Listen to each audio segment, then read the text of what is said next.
Shalom saudaraku, kita kembali belajar renungan Alkitab dengan judul Ikutlah Tuhan dengan Setia. Kita persiapkan terlebih dahulu 1 Raja-Raja 18 ayat 20 sampai 24. Di sini kita akan mengutip ayat 21. Lalu Elia mendekati seluruh rakyat itu dan berkata, "Berapa lama lagi kamu berlaku timpang dan bercabang hati? Kalau Tuhan itu Allah, ikutlah Dia, dan kalau Baal, ikutlah Dia." Saudaraku yang kekasih, mengikuti Tuhan Allah adalah sebuah keputusan yang sangat-sangat penting bagi kita. Kenapa? Karena kita tidak mengikuti Baal. Mengikuti Tuhan Allah, mengikuti Dia sangat penting. Mungkin beberapa orang berkata, apa pentingnya?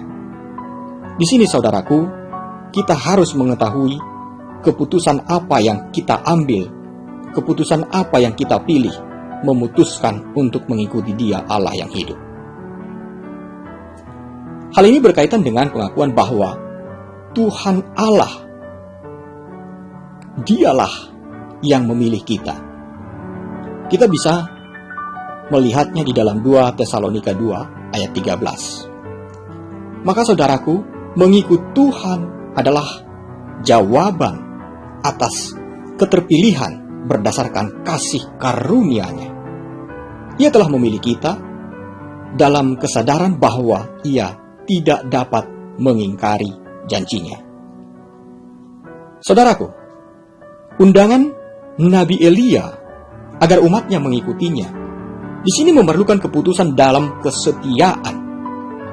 Mengikuti Allah dengan setia bukanlah keputusan asal-asalan, saudaraku, tetapi keputusan yang sangat-sangat penting dan sangat-sangat istimewa. Pada kesempatan ini kita memperhatikan dengan jelas, sangat jelas bahwa mengikuti Allah bukanlah sekedar keputusan biasa. Saudaraku, di dalam kehidupan persekutuan orang percaya, ini biasa diwarnai dengan tantangan, rintangan. Ini biasanya sangat-sangat berat, bahkan bisa luar biasa, saudara. Dosa, kalau kita melihat dosa dengan pengaruhnya, ini telah menjadi kekuatan yang tidak bisa dianggap biasa. Kita harus ketahui hal itu. Karena kenapa?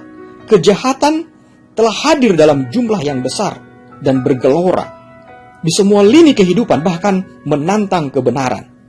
Kita bisa lihat ayat ini di 24 ya.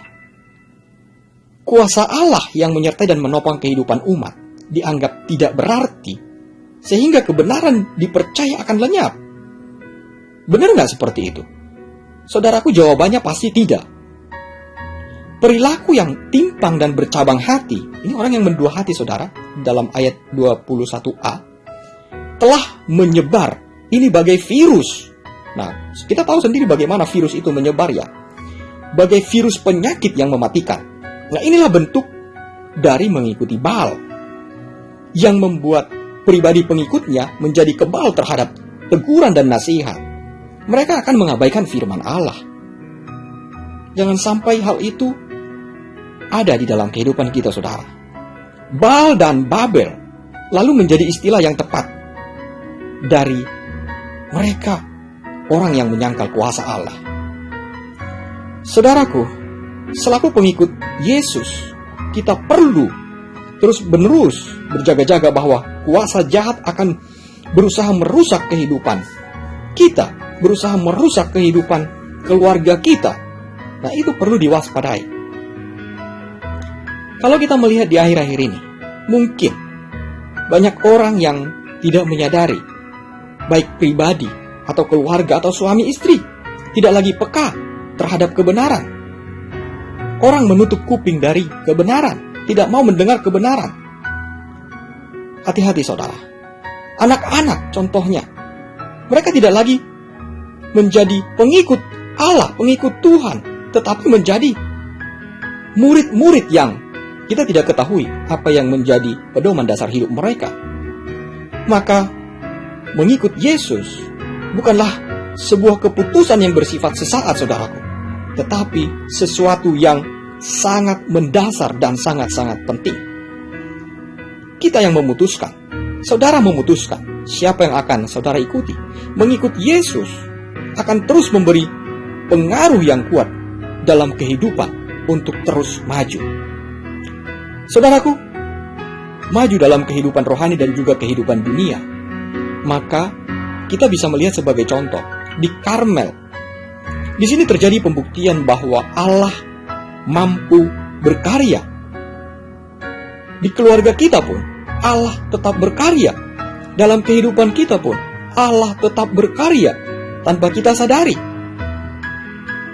Saudara, karya Allah mendatangkan pengharapan yang kuat bahwa masa depan kita tidak pernah sia-sia. Usaha yang kita lakukan di dalam Tuhan, di dalam mengikuti Allah, tidak akan pernah sia-sia. Perbuatan baik yang kita lakukan tidak akan sia-sia. Menolong orang yang kita lakukan tidak akan sia-sia. Karena kenapa? Semuanya itu akan Allah Tuhan kita perhitungkan bagi kita di masa yang akan datang. Saudaraku, mari kita berdoa. Tuhan Allah kami mau mengikutimu di dalam kesetiaan.